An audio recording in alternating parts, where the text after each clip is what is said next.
Ladies and gentlemen, good day and welcome to Redington Limited Q3 and FY25 earnings conference call. This conference call may contain forward-looking statements about the company which are based on the beliefs, opinions, and expectations of the company as on date of this call. These statements are not the guarantees of future performance and involve risks and uncertainties that are difficult to predict. As a reminder, all participant lines will be in the listen-only mode, and there will be an opportunity for you to ask questions after the presentation concludes.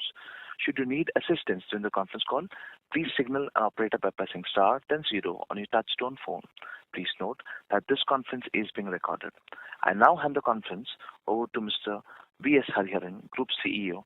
Thank you, and over to you, Mr. Hariharan. Thank you. Good morning, everyone. I'm really happy to share with you our Q3 25 results.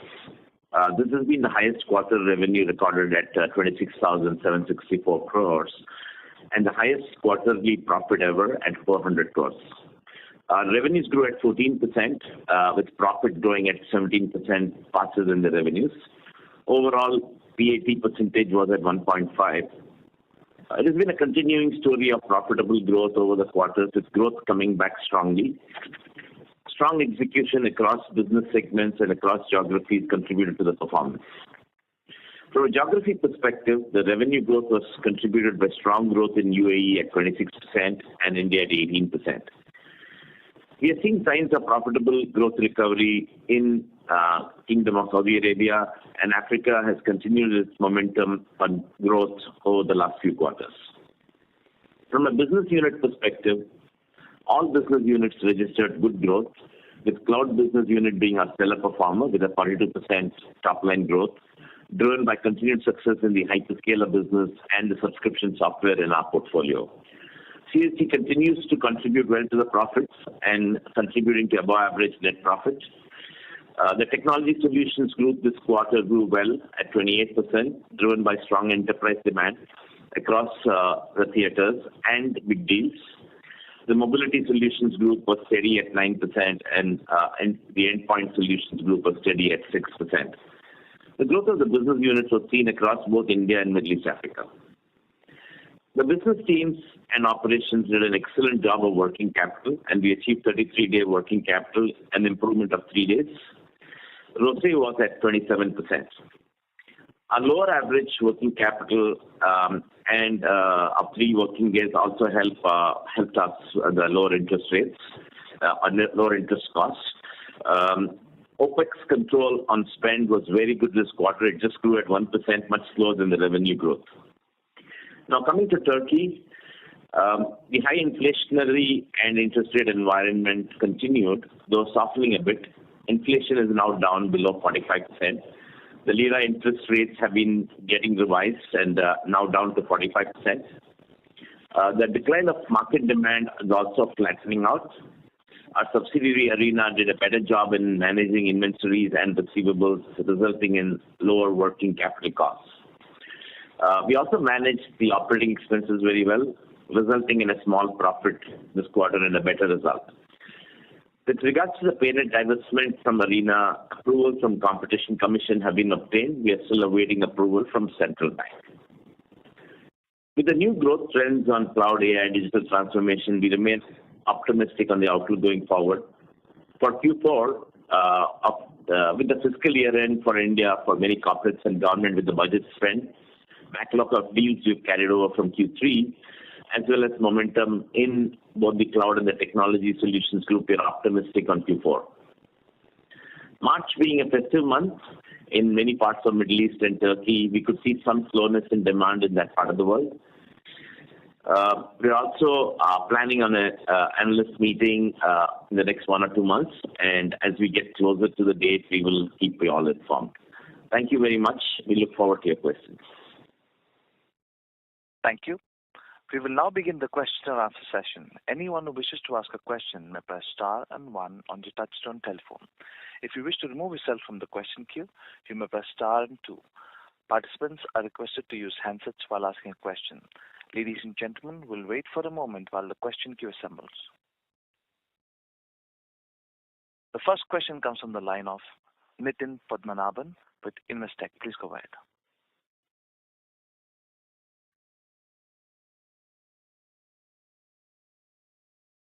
Please go ahead. So, just wanted your... Yeah, am I audible? Yes, go ahead. Okay, great. So wanted your thoughts on the working capital intensity. So I think on a year-on-year basis, the contribution of the non-mobility business is actually higher. But we still see that the working capital days are down to around 33 days. Do you think there's something from a mix perspective here that could keep it at these levels, or do you still think that the normalized working capital days can be higher? Okay. We still feel within the working capital range on a steady state basis. We should consider between 35 to 40 days. If you recollect, last quarter there was a substantial reduction, and from there is a bounce back. So to answer your query, yes, the contribution from non-mobility increased, but still the working capital growth is lower than last year because we have had an excellent September closing. That's the reason. But on a steady state basis, I think 35 to 40 is a proper range. Got it. So I think in your commentary you did mention that at least looks like for India Q4 can be strong because it's fiscal year end and things get passed on for closure.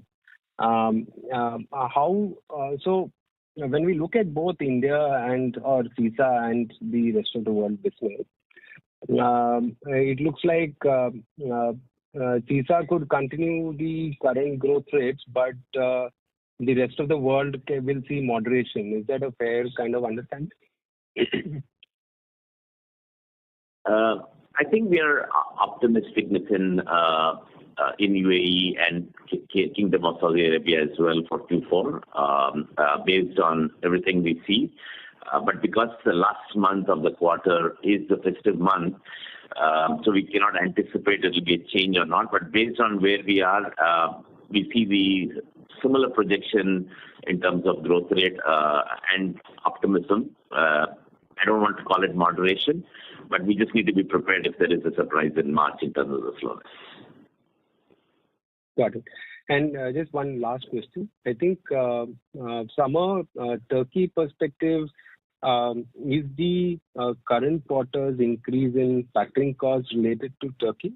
So that's one. And do you think the paynet, I think the amount sort of comes in Q4 and post that we should start seeing moderation?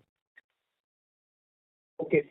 See, the increase in the factoring cost from 33 crores last quarter to 71 crores in the current quarter is mainly contributed outside of Arena. We've had some large deals with higher credit days, and we had decided to sell these receivables. That was one of the factors. And in Arena, it has moved up from 31 last quarter to 36, which is about 14% quarter-on-quarter increase. And outside of Arena, it is more one-off that may not sustain. Okay. But even this, okay. So this is large deals. Okay. Fine. Fair enough. I'll come for a follow-up later. Thank you so much. See, let me answer this also. See, a part of this margin would have been there in the margins for those larger deals. Got it. That's helpful. Thank you so much. And all the very best. Thank you.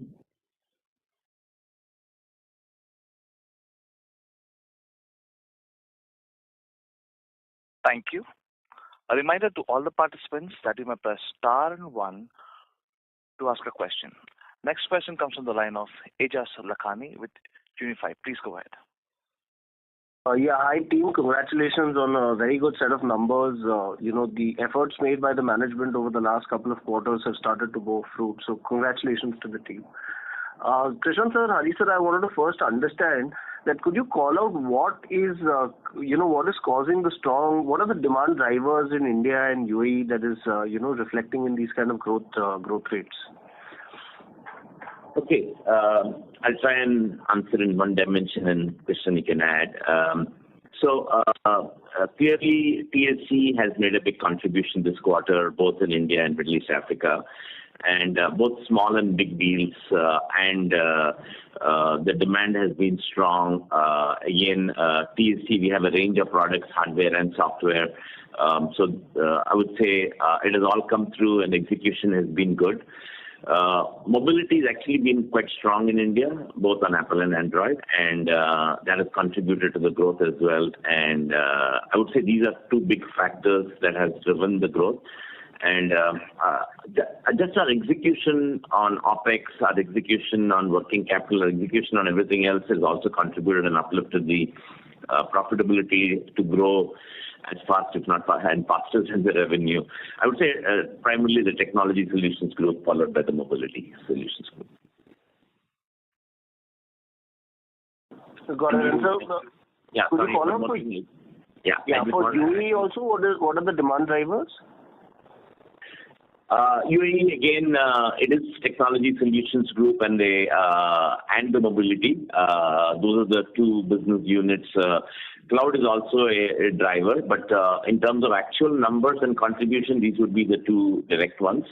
If you are following the trends on UAE, there's a lot of investment going on in cloud and AI by government and corporates in UAE. So we've taken advantage. There's been a fair amount of deals won in UAE, which has contributed to the growth this quarter.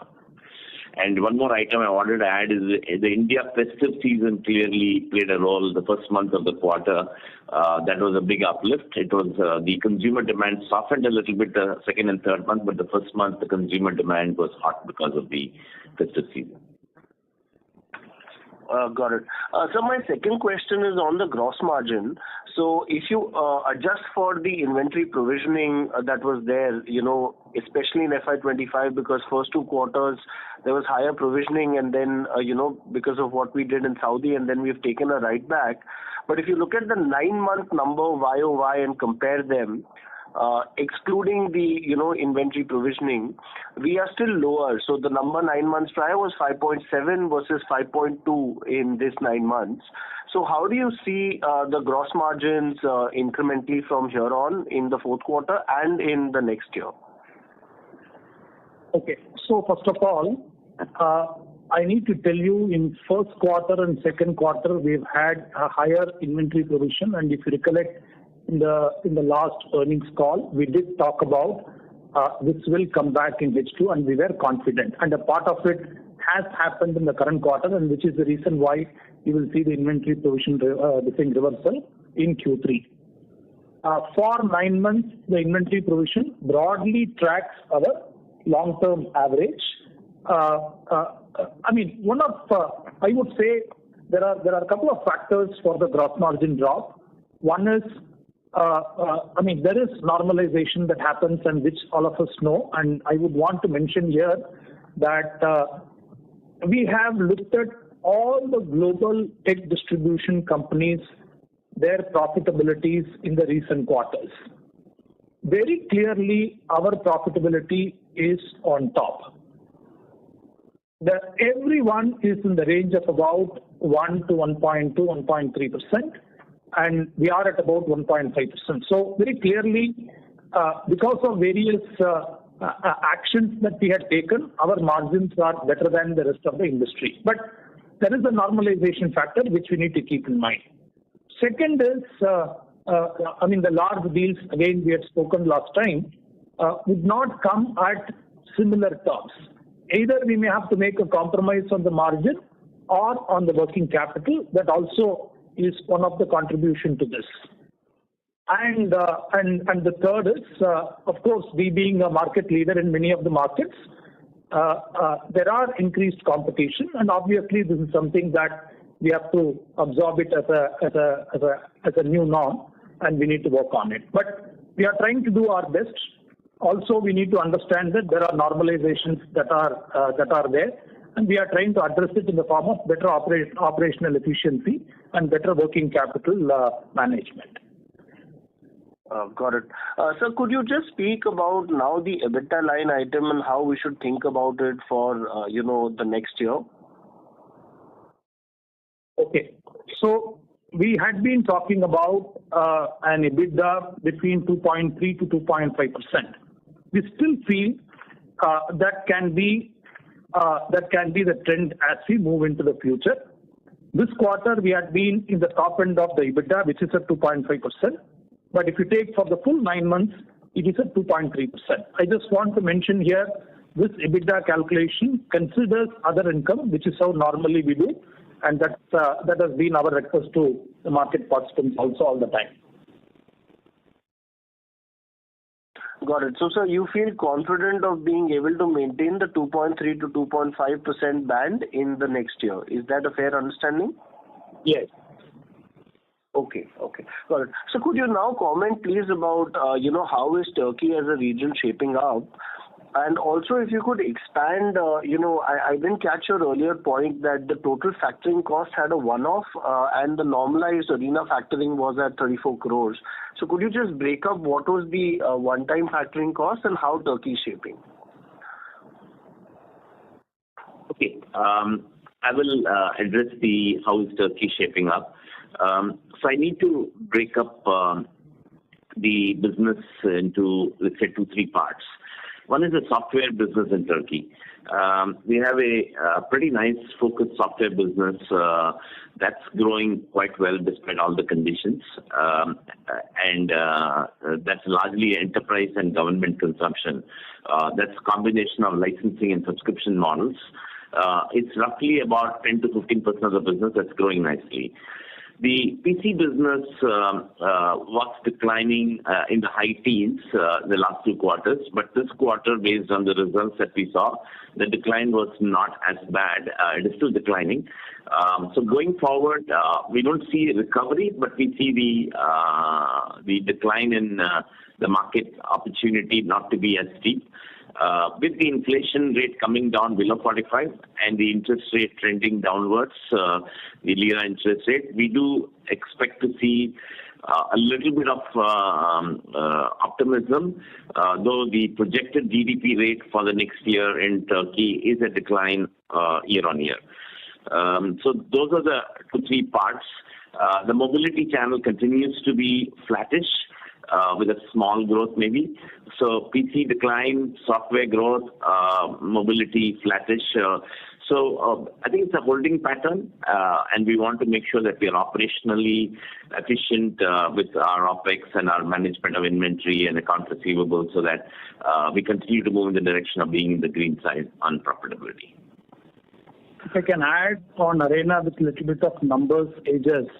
If you look at the first 2 quarters, this is the third quarter, our revenue degrowth has come down quite significantly. It's only about 5% degrowth in Q3. This is double-digit degrowth in the first 2 quarters.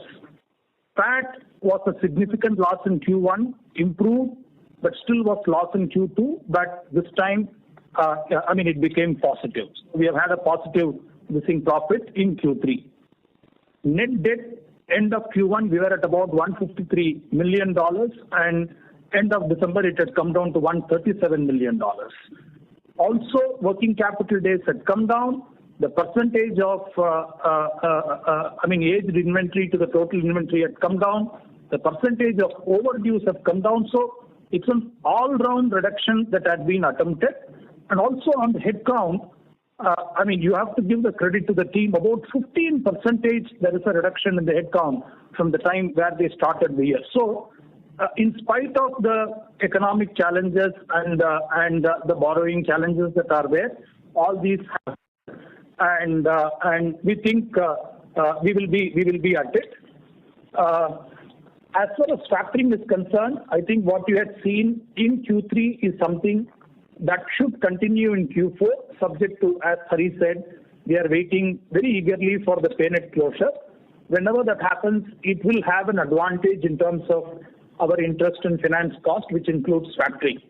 The one-off factoring that I had mentioned related to, this we keep doing even outside of Turkey. In Turkey, as we had mentioned, we do this because we have a we have a challenge in terms of sourcing funds from the banking channels. Here, in rest of the places, we do factoring as a risk management exercise. And I mean, as you know, normally we can take only about a limited amount of credit days. If we had to do some deals which calls for much longer credit days, we also find a way to hive it off, which is what has happened. And that's why I said to Nitin that there is a one-off cost in this period. And it is built, it is built in the gross margin also. Got it. Krishnan sir, just very quickly, we've had a very good year from a revenue growth standpoint, and we've been able to curtail costs extremely tightly. And, some of the excessive costs that were, sitting, which we've spoken about maybe 3 quarters, 4 quarters back, we've now been able to sort of normalize them, and we're sitting at an extremely tight cost structure. But how should we envisage this going into the next year? Yeah. So just to answer to that question, so first of all, we've played a differential role between where there is no growth or where we had excessive costs in terms of optimizing costs. We have invested in areas like cloud and technology solutions to make sure that we can keep up with the need in the market and mobility as well. So as we go into the next year, obviously we've taken out all the unnecessary costs and right-sized investments, right-sized the people investment as well. But we will see growth now and OPEX growth keeping in line with revenue and gross margin growth, because we do need to invest in the business in all the growth markets. And if I can supplement, there are a lot of efforts being taken in this direction. And whenever you move in this direction, there can also be some one-off additional costs that will come in, which also is there. But having said that, I think into the future, since the industry is evolving more into the services and technology, etc., and the technology investment is very important, some of this we also keep in mind. We don't want to underinvest and then risk the growth into the future. So that's something we would want you to reckon as we, as you look at the numbers in future. Noted, sir. Thanks for that. And sir, finally, could you just speak about the signs of recovery you're seeing in Saudi? From the last 2 quarter calls, you've been calling out that, Saudi has seen a reorientation in the budgets. So could you just speak a little bit about how the micro market is shaping up? Yeah. We don't have all the exact details on how they reprioritize budgets, but clearly we've been in Saudi for the last 2 quarters. I personally have been a couple of times, and we've met with ministers, we've met with the local teams on the ground, and on the value side of the business, clearly there is optimism in terms of how the numbers will come back, and they have reprioritized some of the budgets based on the Vision 2030 plan that keeps getting revised. So that part of the business, the technology solutions group and the cloud, there is huge investments. In fact, the coming weekend, there is an event called LEAP event, which is on Sunday, Monday, Tuesday, where all the tech giants and their leadership team and CEOs are there. Clearly, everyone is seeing the market recovery on the value side of the business with the government leading from the government investments and the corporate investments there. So we're definitely, outlook is there, but we have to wait and watch the next few quarters. This quarter was a nominal growth, and the coming quarter, Q1, we do expect to see a nominal growth as well. But into the new fiscal year, starting April 1, we are bullish on Saudi. Noted. And sir, just my final question is that the enterprise deals carry with themselves slightly lower margins and lower working capital, and we've had a higher sort of contribution from enterprise deals. So if we adjust for that base, is it fair to say that the business is trending more already in the lines of the EBITDA that we envisage for the business? It is already there. That's what I had mentioned, right? In the range of 2.3 to 2.5. For this quarter, it is a 2.5 adjust, and for 9 months, it is 2.3. So we are already there, including the deals. See, the deals could come and go. we don't want that to materially impact. If that impacts, we will definitely tell you. Right now, whatever we are telling you is all inclusive. Noted, sir. Thank you and all the best. Thank you. Thank you. Thank you. The next question comes from the line of Jolyon with Amiral. Please go ahead. Hi, thank you for the fantastic result. So I have two questions. So first question, could you just quantify the various one-off impact on margins this quarter? Because I think there should be some reversal in inventory provisions this quarter, and maybe other receivables provisions that were reversed. So maybe if you can quantify that first, please. Jolyon, your voice is not clear. Can you repeat the question, please? Okay, sorry. No, I just wanted to ask for any clarification on any one-off this quarter impact on the margin, like any reversal of inventory or receivables provisions that were done. So maybe just to quantify that for this quarter, please. Thank you. Yeah. So as we discussed, the only key one-off that I would want to call out is the inventory provision reversal. We discussed, if you recollect, in the last call. We have had more inventory provision vis-a-vis our long-term average, and we did say that these were one-offs and will get reversed. We will be able to liquidate in the rest of the year. So a part of it had got addressed, and that had come in the gross margins. Could you quantify that, please? How many bits? Yeah, it's about 11 bits reversal. Normally, on an average, you will find about 6 bits the positive provision. So the delta is about 17 bits. Okay, great. Thank you. And second question is on the reappointment of Hariharan as the MD and CEO. Could you call any incentives or any targets with his new appointment in the next 5 years?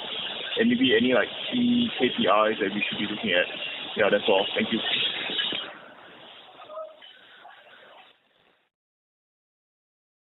Okay. There are some standard performance metrics the board evaluates the complete leadership team and accordingly the CEOs. We do follow the same metrics in this case. I can tell you whatever you track plus we consider ROCE as an important metric is what we are all guided on, plus the strategy into the future. Okay, thank you so much. Thank you. A reminder to all the participants that you may press star and 1 to ask a question. Next question comes from the line of Priya Rohira with Emkay Global. Please go ahead.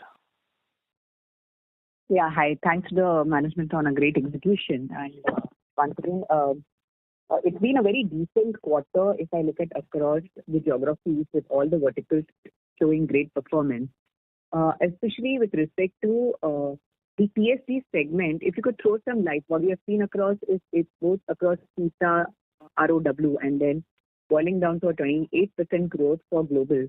What sort of trends you're seeing in the macro market which is driving this growth? And secondly, does this include the data center services or the data center supplies which you would be going through, and any color over there would be helpful? My second question is on the free cash flows. I do see that because of the inventory, your working capital days has gone down. And since you highlighted that this is going to normalize to 35 to 40 days, do we see that changing in the coming quarter? Yeah, these are the questions, and maybe I'll just take a follow-on. Okay, let me talk a little bit about the growth rates. Clearly, cloud is an area we are seeing, and when I say cloud, it includes software licensing, software subscriptions, SaaS, platform as a service, all of that put together, not just the hyperscaler business. We definitely see that as a growth and getting underlying advantage of that growth trend in all markets, India, UAE, Saudi, as well as Africa, and in Turkey too. And that is actually driving part of the growth rate in Q3. And that comes in CSC, the cloud solutions business, as well as the technology solutions business. Data center is also clearly a driver, both in India and in UAE. And both these markets, we have participated both directly in the purchase of equipment into the data centers, as well as when the data centers create capacity, and we need to take care of that demand through our mid-market. So data centers is a key component, and that's contributing to some of the large deals also in India. So if I had to, at a high level, say these are the two big ones. The mobility solutions in India, the premiumization, the Indian market is looking for premium phones. The premium consumption of premium smartphones in the market has grown. So that has resulted in a growth in the mobility segment over the last 2 quarters, both on Apple and Android. That's clearly there. We may not have got that much benefit of that in Middle East Africa. The PC business is growing, not growing at the same pace that we would have wanted. We expect in the coming few quarters, as we get into this year, with the more high-end AI PCs, we expect a little bit more traction on AI PCs, as well as the Windows 10 to 11 refresh that is happening because the Windows 10 support is going away. We will see that. But as of now, the trends that you see in terms of business growth is largely driven by the cloud consumption and the cloud demand that's there. Sure. This is very helpful, Mr. Hariharan. Just a small follow-up of that. Would you say that you are more confident at the end of Q3 or the start of FY25 versus what you were at the start of the quarter, given the vibrancy you're seeing across all the segments? Can you repeat that question again, please? What is the exact question? Sorry. So, Mr. Hariharan, what I'm trying to understand is that the start of FY25, are you more confident than what you were seeing at the start of the October quarter with respect to the demand upbeat, since across all the verticals have participated in the growth? Oh, absolutely. Absolutely. See, normally what happens in the year is our Q2 is driven largely by mobility because of NPIs. Q3 and Q4 largely by technology solutions and cloud. But the coming year, we do see all of the business verticals cranking. Like what I said, I think the mobility will continue because you will see AI-enabled smartphones trying to make a difference. So people will refresh that faster. The technology solutions and cloud will continue to move because the cloud adoption and the AI enablement will make that grow. And I do expect the second half of the year to be quite good on PCs based on the trends we see and the products that our OEMs are going to launch. The first half may still be muted, but in the second half we see that. So CY25, we definitely see bullishness across all the verticals. That's very helpful, Mr. Hariharan. And Krishnan, if you can just address on the free cash flows, was this purely because of the working capital improvement, and you would see normalization since it's 35 to 40 days, which you mentioned, so that returning back to the positive free cash flow? Okay.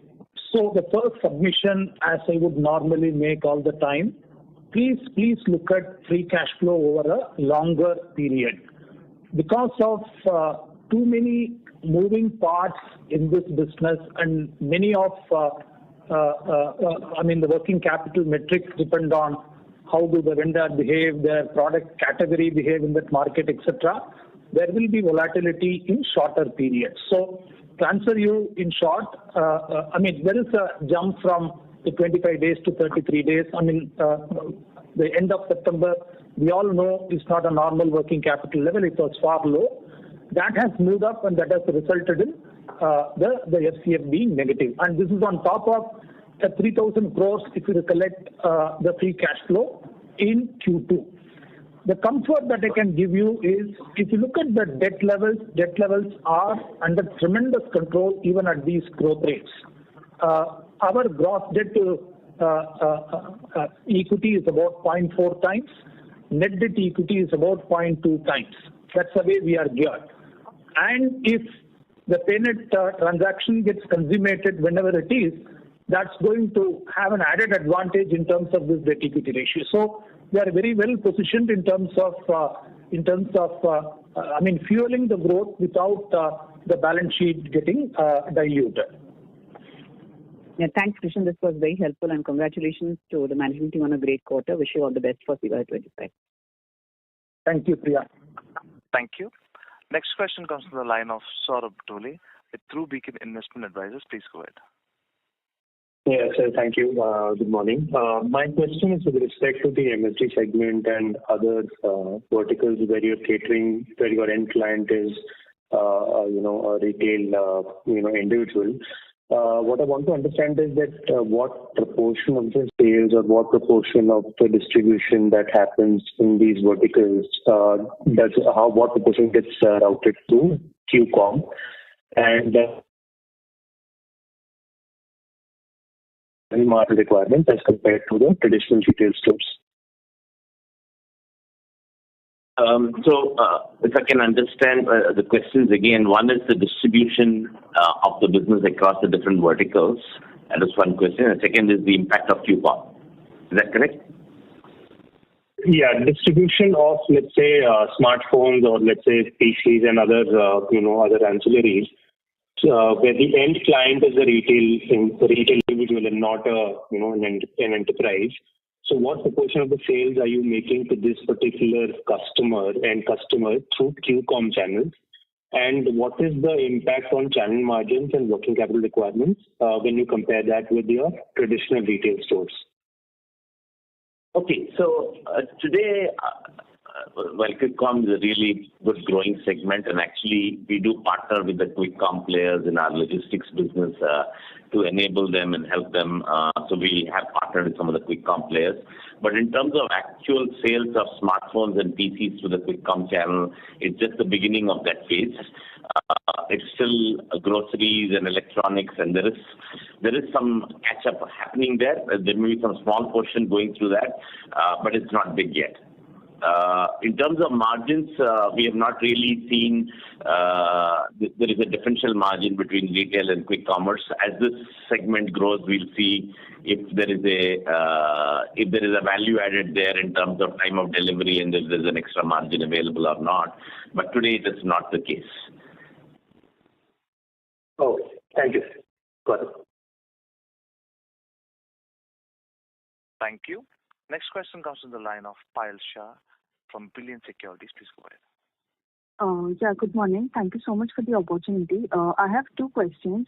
First, as you can see, there is a good growth in MSG segment. So just wanted to understand more on this segment. Like, can you share which all brands do we have other than Apple in India as well as out of India? So we don't specifically get into brands, but I'll just go through category by category.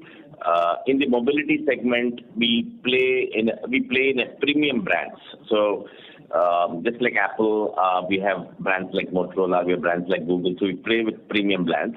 In the PC segment, we work with all brands, all the very well-known brands, whether it's HP, Lenovo, Dell, Asus, Acer. So we work with all the leading brands in the market. And within the PC category, we also work on a lot of emerging businesses, whether it is gaming, whether it is entertainment. So there's screens. So there's a variety of different equipments which have different brands that we work with. In Middle East Africa, we do Samsung displays, professional displays. We do surveillance. So we do a range of things. We almost have 400 brands in our portfolio. When it comes to the technology solutions group, obviously we work with all the leading server players, whether it's Dell, HP Enterprise, Lenovo, and many others. And similarly on storage, we work with the leading players. We also have a very large set of brands on software that enable the technology solutions and servers. And then when it comes to cloud, we work with all the leading hyperscalers. So we are pretty much, the total portfolio is about 400 brands. The top 20 brands contribute to more than 80% of our business, and then the next 50 brands contribute about 15%, and then there are a few hundred brands that contribute to the last 5% of the business. Okay, that's quite helpful. My next question is on so I just wanted to understand, can you give some more color on the large projects which you were working on, and how much of that is completed?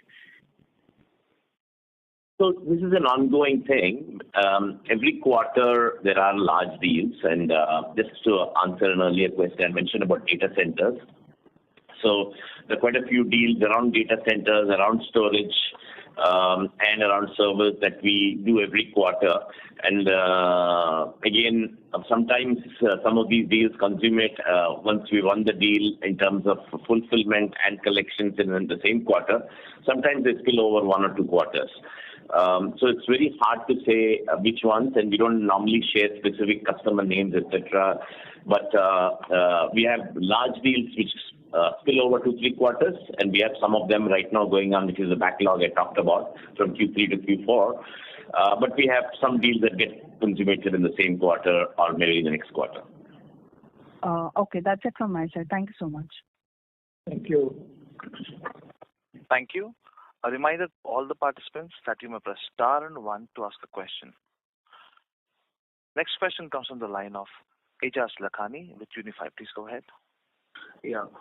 Thanks for the opportunity again. Sir, I wanted to understand that if we look at the business in blocks of, let's say 4 to 5 years, the earlier part of, say 2010 to 2014 had better enterprise demand, which helped margins. Then the next block of 5 years had a higher consumer-centric demand. Last 5 years again have seen better enterprise demand. And Hari sir, to your point that, we are going to see AI mobility products incrementally increase in the years to come, is it fair to say then we're again going to see a cycle of maybe consumer-centric demand being strong over the next, block of a couple of years? Yeah, so I see 2 types of demand, Aejas. One, clearly, the value segment, the demand will continue, and where we see growth, and that's where we're investing, is software subscription growth, both driven by cloud and AI. So we believe we need to invest more in cloud and AI on software as a subscription model. So that's one growth we see, and that is also drive nice margins. But we also need to put some stickiness and value-added services so that we are serving our brands and OEMs well, and we are serving our resellers well when they are touching customers. And you're absolutely right. The cycle on AI-enabled smartphones, AI-enabled PCs is a cycle that we see coming. The question is, what is the inflection point, tipping point? There's a lot of discussion around AI, and there's a lot of discussion around agentic AI. I think agentic AI is going to happen both in our devices and in our servers and solutions we sell. So I would say early days in terms of PCs and smartphones, but definitely one cycle of demand is coming in the next 1 to 2 years, and that will enable people having to change their smartphones and PCs because the same capability is not available in the previous operating system or the previous chip technology or the platform technology they own. So when it is real, when it is a game changer, people will change. Clearly, all the discussions we have on the partner advisory boards with the OEMs and brands, there is a hell of a lot of work that's going on to change the game on how AI is used in these endpoint products. Got it, sir. Thank you and all the best. Thank you. Thank you. A reminder to all the participants that you may press star and 1 to ask a question. Once again, a reminder to all the participants that you may press star and 1 to ask a question. Next question comes from the line of Nirmam with Unique PMS. Please go ahead. Yeah, hi sir. So sir, I'm a bit new to the business, so just wanted to understand a few points. So one was you mentioned some above normal profitability in the cloud business. So, can you explain a bit about the cloud business? What are the different segments, and what do we as a distributor have a role there? Okay. So within the cloud business, the large part of the business is the hyperscaler business. We work with AWS, Microsoft, and Google. We also have a portfolio of software as a service in a few different verticals. Now, this business, we do a resell largely using a subscription model, using a digital platform. And the first part of the value chain is very basic in terms of, purchase orders, sales orders, collections, because when you're working with a large number of mid-market and small enterprise customers, there is a lot of people you're touching and reaching, and you need to make sure that you're serving the customers through the resellers. So the brands and OEMs look up to us to do this work for them. The second part of the business in this cloud solutions is how do we enable consumption and workloads. When customers start consuming, they buy maybe a few licenses, and then they start buying more, and then we have a job to drive workloads and consumption by enabling new kinds of things for them, new solutions for them coming from ISVs, coming from other third parties. And that's what drives volumes for our brands and OEMs or the hyperscalers. So driving consumption, driving workloads is the second part of the job we do. The third part is professional services. So customers who are venturing into cloud look at how do I, first of all, they look at should I get into cloud, what part of it I should get into cloud. So there's an assessment phase, there's a migration phase. Then people start looking at, am I investing too much? How do I do the cost optimization? So there is a FinOps, then there is modernization. Should I change my applications? And then there is managed services. So what we do is we have competency to do a full plethora of professional services, but we partner with our ISVs and we partner with our resellers to bring all these capabilities to the customers from the brands. And since we are serving a large base of customers in the mid-market and small enterprise, the value brought by us as an intermediary on all of these things, whether it's resell, whether it's consumption or professional services, is really valued by the brands and OEMs in a big way. Hope that helps. Yes. So can you talk a bit more on the profitability part? So how does this, compare with the rest of our business? Sure. So the typical gross margins for resell in the cloud business is 5% plus.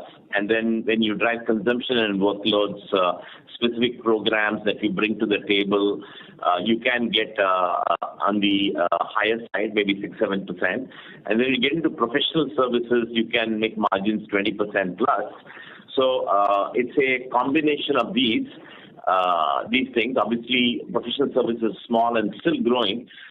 But clearly, if I look at the margin profile of the cloud solutions business from a percentage perspective, it's higher than the technology solutions today. And it's definitely higher than the PC group and quite higher than the mobility group. So the margin profile is definitely very interesting. We just need to grow this business faster and get more of the consumption, driving consumption workloads and professional services, because those are higher margin parts of the business. There is just working capital deployment in this business as there is no inventory. That enables much better ROFE. Yes, that is an added advantage. And now overall our business, so we were entering some new geographies also. So any comments on that? There were some new focus markets, right? Okay, so we have been mentioning the last few quarters that we are entering a few markets and we're actually making progress. So South Africa is one market we've entered, and we don't share exact numbers, but definitely we are making progress every quarter. This quarter has been good progress over the previous 2 quarters in South Africa. We've also entered over the last few quarters into Central Asia, into Kazakhstan and Azerbaijan, and again, that's a place we are making progress. we've also stated our intention to enter into some parts of ASEAN. So Singapore and Malaysia is another area that we are entering with more a software and cloud focus, and we're also making progress in that market. Okay. Yeah, that's it from my side. Thank you. Thank you. A reminder to all the participants that you may please ask 2 questions max. Next question comes from the line of Sahil Doshi with ThinkWise. Please go ahead. Hi, sir. Good morning and congratulations on a fabulous set of numbers and execution. My question pertains to our, the client-wise data which we gave. If I see the top client, possibly say Apple, the pace of growth is actually lagging the company-level growth, at least in this Q3 as well as in the 9 months. So is it show that the direct share of Apple is actually increasing and we are losing some share, or could it give some qualitative remarks with respect to what the trend is? Could you repeat the first part of the question again? Sorry, we couldn't exactly follow the question. So if I was just seeing the revenue contribution from Apple, and if I see map the growth for the first 9 months, the growth is 7% versus growth of 9%. So just if I see quarter by quarter, the observation is that the pace of growth is this is your operator. Would become. Mr. Doshi, sorry for interrupting. Can you please come in the range and talk because your voice is breaking? I hope I'm audible now and it's much better. Yes, go ahead. Yes, sir. So my question pertains to Apple. I'm just seeing the pace of growth of Apple actually has been slowing down or not in sync with the revenue, the company level growth. I just wanted to comment there that are we seeing some sort of a market share erosion here, or is the direct sales from Apple growing at much faster pace than what we are able to drive? So let me try to answer the question in 2 parts. When you obviously, I guess you're referring to the chart on top 5 vendors and the mix between brands. And that changes partly because this quarter some of the brands in the technology solution side and the other categories might have grown. So the portion of Apple might have gone down by a little bit. So that happens every quarter. So you have to look at it over a period of a year or something like that. But specifically on Apple, no, we are not losing share. We measure on what is called as DTAM, what is distribution addressable market for us. And that's what we're very focused on. Yes, Apple goes direct in a number of channels, but within the DTAM, both in India and Middle East Africa, we are not losing shares. Sure, sir. But do we see direct share of business for brands growing at a much faster pace than the distributed business? Is that a trend which is seen in India or globally? Not really. We are not seeing that. It sometimes changes when there are realignments on distribution strategy. But if I just take the last year and a half, we have not seen a lot of change on the DTAM versus the direct addressable market from the brands. There might be small changes, but nothing radical. Sure, sir. Appreciate that. And the second question is a follow-up on one of the previous questions on the gross margins. Now, if I see on a YOY basis, despite a favorable shift in terms of mix, we've seen some kind of a drop, and we've also seen some benefit of provisioning right back. So do we assume this to be a new normal in terms of the gross margin that we should operate at? I think Krishnan answered this a little earlier. I think the technology solution side, we see a bit of erosion of gross margin because of the higher component of bigger deals.